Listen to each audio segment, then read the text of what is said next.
Military. I grew up like a lot of you during the 30s. But my mother died when I was 8 years old in 1939. My father was declared a drunk and unfit, so I was on foster care until I graduated from high school. But through high school, I was living in a foster care ranch between Cazadero and Fort Ross. I don't know how many know the geography, but that's about 25 to 27 miles from Sebastopol, where I went to high school. So I didn't get a lot done in high school. I wasn't a very good student. The only advantage I had in high school was I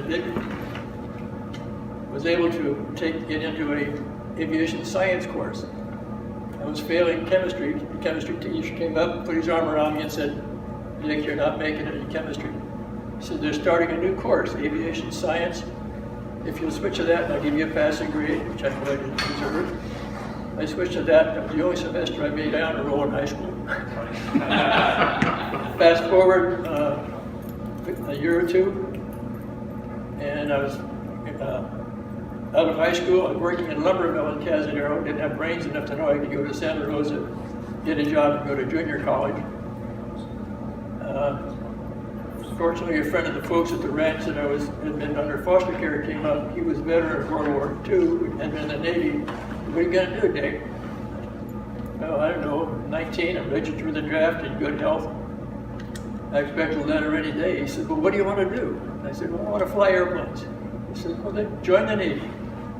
He said, "You can still get killed in the Navy." He said, we lost a lot of men in World War II. "But until you do," he said, "when you get to boot camp, tell them you want to fly." He said, "They'll tell you no, but you just keep telling them." And that's exactly what I did. I went to boot camp. Put in for flight school. They said no. My second choice was aviation electronics training. I had 8 weeks course out of boot camp in Navy Memphis, in kind of a prep school to get you ready for aviation in a squadron serving airplanes. And then they gave me a 28 weeks course in aviation electronics technician. When I completed that, I thought, okay, Korea, here I come. But they sent me to San Diego. I went through a 10-week course in electronics countermeasures, and that included riding in the back seat of TBM, analyzing radar signals and things like that. I had put in for flight school. I had to take, when I was in Memphis, I had to take a 6-part exam since I had no college. And I assumed that was just to show that I could do college level work. But by the time I got through with that, they said, "Well, when do you get in the fleet?" So from San Diego, they sent me to Barbers Point, Hawaii, as a line technician in a fleet all-weather training unit out there. So I was kind of enjoying Hawaii, so instead of putting in for flight school immediately, they also had a combat air crew school. So I started a 14-week course in combat air crew school because you could get flight pay. Partway through that, we were going out on a training mission, and we used to go with 2 students. I'd have a student in the hellhole running a radar, one up in the greenhouse and the TBM, and then halfway through they'd swap. On one of those flights coming back, around just about dark, and the pilot broke over the airport. He looks down and he says, "Dick," he said, they don't have the taxiway lights on." And I said, "Sir, aren't those the blue lights?" He said, "I don't see any blue lights." The next morning I went down and put in for flight school, and they couldn't do enough for me.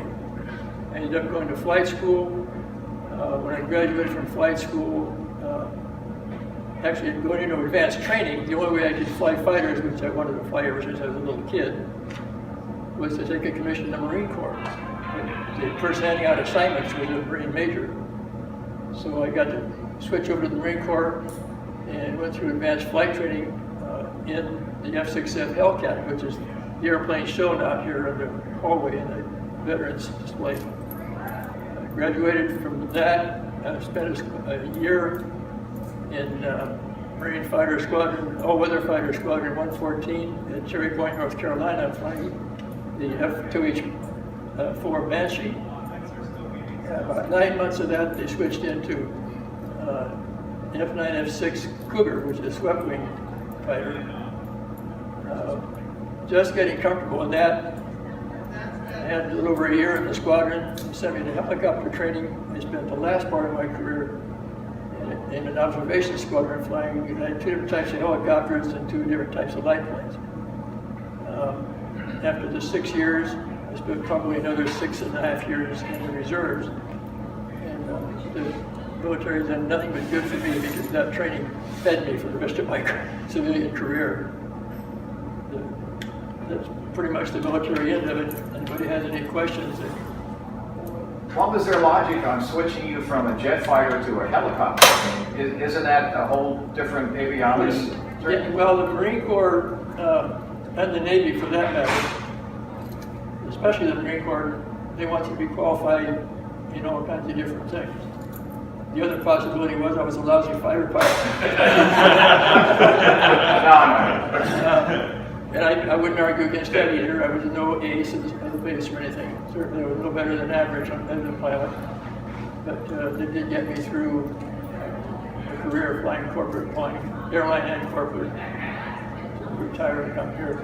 So there weren't any carrier-based? They were all land-based aircraft that you flew in? Yes. Going through flight school, of course, I had to qualify 6 carrier landings in the AT-6, SNJ as the Navy called it. And then I had 6 carrier landings and takeoffs, obviously, in an F6F LCAT. But I was never sent to sea duty, so. Oh, I also had 2 aircraft carrier landings in a helicopter. And did you say you flew commercially? I went to work for TWA for 2 years, got furloughed. They managed to transfer me all the way to Boston. I'm a California kid. To Boston, and then they laid me off. I had a chance to get on with Pacific Airlines, which was a local service carrier here on the West Coast. So we literally sold or gave away a bunch of our stuff. Anything we couldn't carry in a 9x6 trailer behind the car stayed in Connecticut, or in Massachusetts. When I got out here, I flew for Pacific Airlines for 21 months, laid off for 2 months, called back for 2 months, at which point I was qualified then in Fairchild F-27 turboprop airline airplane. The United States Steel was operating an F-27 as a corporate airplane out of San Francisco. And I was offered a job there, making more money than I was with Pacific. And I stayed with them for about 10 years, almost 11 years. At which point they had managed to get me transferred to Connecticut. Actually flying out of White Plains, New York, where we lived in Connecticut.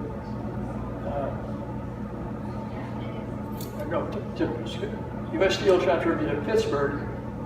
But after 10 years, they were beginning to deteriorate, letting people go. I had a chance to go to work for Bechtel Corporation, a big construction company, hoping to get to Oakland, which is their main flight operation. And I spent 3.5 years flying out of White Plains, New York, before they finally transferred me out here. So I flew airline and corporate. The corporate was twice the work, twice the fun, half the pay. It was a great career. I loved it. I wish I could still fly. Well, thank you, Dick. Thank you very much.